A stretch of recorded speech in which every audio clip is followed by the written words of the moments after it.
చేనేత వస్త్రధారణతో ఆరోగ్యం పెంపొందించుకోవచ్చని, అదే సమయంలో చేనేత కార్మికులకు అండగా ఉంటూ ప్రోత్సహించవచ్చని స్థానిక శ్రీకాకుళం శాసనసభ్యులు గొండు శంకర్ సూచించారు.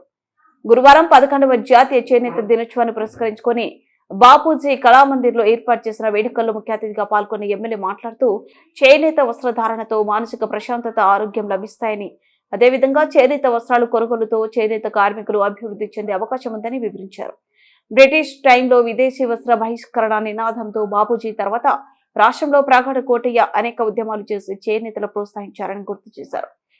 అనగారిపోతున్న చేనేత రంగాన్ని ఆదుకోవాలనే ఉద్దేశంతో కూడు గూడు గుడ్డ నినాదంతో స్వర్గీయ ఎన్టీ రామారావు చేనేత కార్మికులను ఆదుకున్నారని తెలిపారు.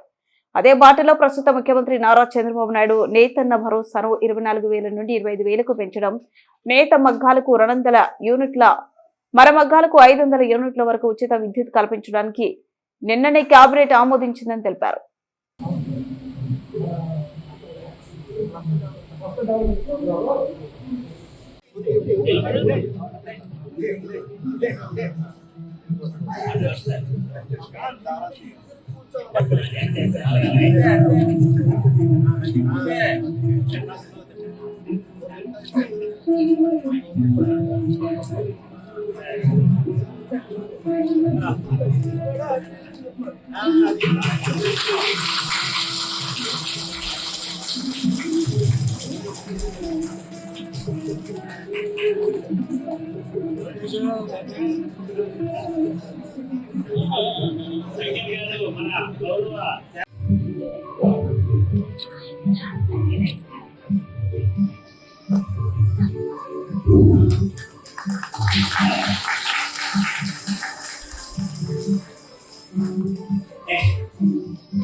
ఓకే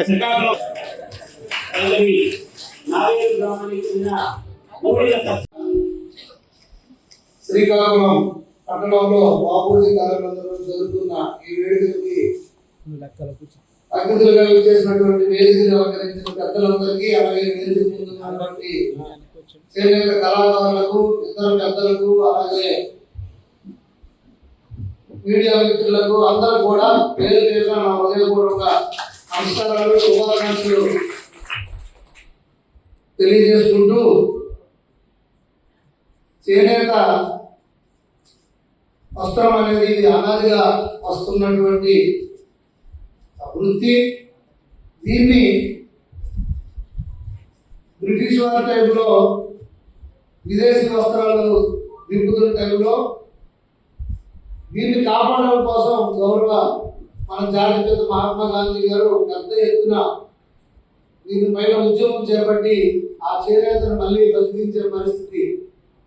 దాని తర్వాత ప్రగడ కోటయ్య గారు ఈ చేనేత కార్మికులకు సంబంధించి ప్రత్యేకించి యాక్టులు కానీ, అలాగే వాళ్ళకి సబ్సిడీస్ కానీ అన్ని విషయాల్లో ఈ చేనేత వర్గాన్ని ఆదుకోవడంలో ఆయన చాలా వరకు కృషి చేసిన తరుణంలో మన రాష్ట్రానికి మళ్ళీ చేనేత ఉమ్మడి రాష్ట్రంలో అత్యధికంగా ఉన్నటువంటి చేనేత కళాకారులు కానీ, కార్మికులు ఉన్నటువంటి ఉమ్మడి ఆంధ్రప్రదేశ్లో ఈ రంగాన్ని మళ్ళీ ఆదుకోవాలనే పెద్ద ఉద్దేశంతో ఏ విధంగా ఆ రోజు అన్న నందమూరి తారక రామారావు గారు కూడు గుడ్డ నీడ నినాదంతో పార్టీ పెట్టి ఆనాడు ప్రతి ఒక్కరికి కూడు 2 రూపాయలు కిలో రైస్ ఇస్తూ, గూడు అని పక్కా ఇల్లు కాలనీస్ ఇస్తూ, గుడ్డని జనతా వస్త్రాలు ఇవ్వడం జరిగింది శ్రీరామ్.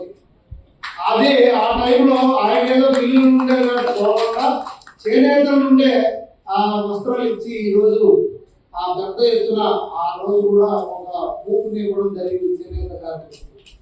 తదనంతర కాలంలో తెలుగుదేశం ప్రభుత్వంలో చాలా సబ్సిడీలు కానీ చేనేత కార్మికులను ఆదుకునే దిశగా ముందుకు వెళ్తూ 14-19లో పెద్ద ఎత్తున గతంలో చెప్పినట్టు అదొక సమయం అన్ని రకాలు అది థ్రిఫ్ట్ ఫండ్ దగ్గర నుండి సబ్సిడైజేషన్ గురించి అన్ని విషయాల్లో పెద్ద ఎత్తున చేయడం జరిగింది. అయితే గత ప్రభుత్వం అన్ని క్లోజ్ చేసేసి 24,000 రూపాయలు ఇవ్వడం జరిగింది.